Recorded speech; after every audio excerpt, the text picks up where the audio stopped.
Bonjour à tous, l'objectif de cette vidéo est de vous parler de la maîtrise de Java au sein du système d'information. Nous allons voir maintenant une fonctionnalité Java SE Advanced appelée Advanced Management Console. Il s'agit d'une console centrale permettant de traquer Java partout dans le système d'information de nos clients. Si on regarde un petit peu l'architecture de l'Advanced Management Console, on voit que cette console a besoin en termes d'infrastructure d'un serveur J2E WebLogic qui est fourni gratuitement avec Java SE Advanced et d'un repository SQL, alors soit gratuit, MySQL Community Edition, ou alors un Oracle Database qui là nécessitera des licences. Si on s'intéresse principalement au poste de travail Windows, c'est l'élément qui intéresse le plus nos clients, on voit qu'on va avoir au niveau du poste Windows un Advanced Management Console agent qui va être installé sous forme de service. Cet AMC agent va être responsable de 3 fonctionnalités. En premier lieu, il va lister, donc faire l'inventaire de toutes les versions de Java installées au niveau du poste de travail et remonter cette information au niveau de la console centrale via l'appel d'un web service RESTful. Il va ensuite, en deuxième fonctionnalité, modifier chaque version de Java rencontrée sur le poste de travail pour inclure un fichier de propriété permettant le tracking de Java.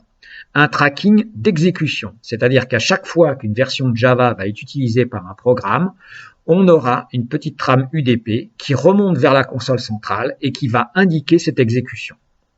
Et enfin, comme dernière fonctionnalité de l'agent, régulièrement cet agent va consulter la console centrale pour aller chercher ce qu'on appelle des DRS, c'est-à-dire des Deployment Rule Set. Ces Deployment Rule Set sont des règles d'exécution qu'on va programmer.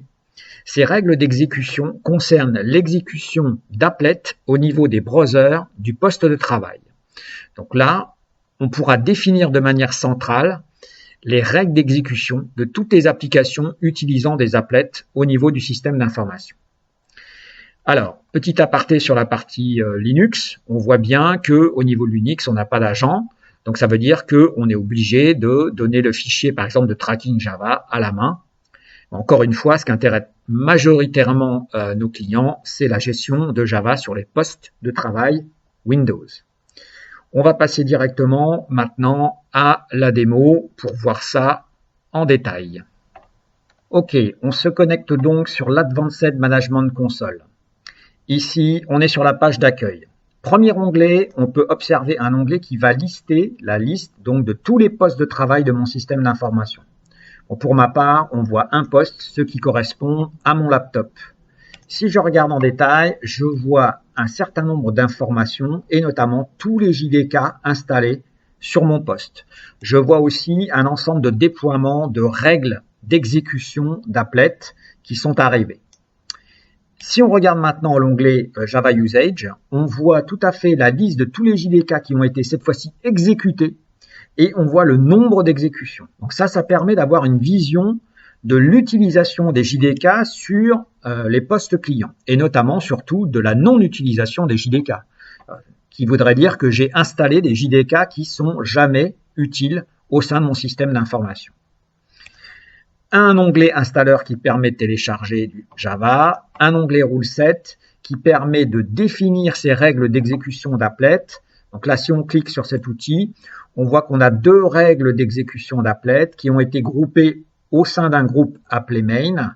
Si je regarde la première règle, on voit qu'elle oblige sur ce site l'exécution d'une applet dans le dernier JRE disponible sur le poste client. Si je clique ici sur cette autre définition de règle, on voit qu'on oblige l'exécution de l'application dans un JDK inset. Et donc, ces 2 règles sont groupées au sein d'un groupe qu'on appelle main. Alors ça va permettre tout simplement de déployer un groupe de règles sur un groupe de desktop. Bien évidemment, au préalable, on aura pris soin de définir ce groupe de desktop en important un fichier CSV. Ce fichier CSV qui va lister, qui est issu par exemple d'un export d'un LDAP, qui va lister en fonction des emails ou des adresses IP, d'accord, les noms des postes et qui va l'associer à un groupe. Par exemple, en ce qui me concerne, j'ai été associé au groupe France Marketing. Si je regarde ici et que je demande au niveau des desktops le groupe France, on retrouve marketing, je clique, on retrouve mon poste.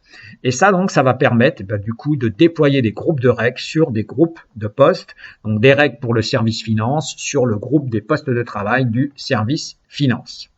Donc voilà, on a fait le tour très rapidement de cette console. On peut lister les versions de Java, on peut traquer les exécutions de Java, on peut définir des règles d'exécution des applets au sein des postes de travail, donc au sein des browsers des postes de travail de ces utilisateurs, tout un ensemble de fonctionnalités extrêmement intéressantes.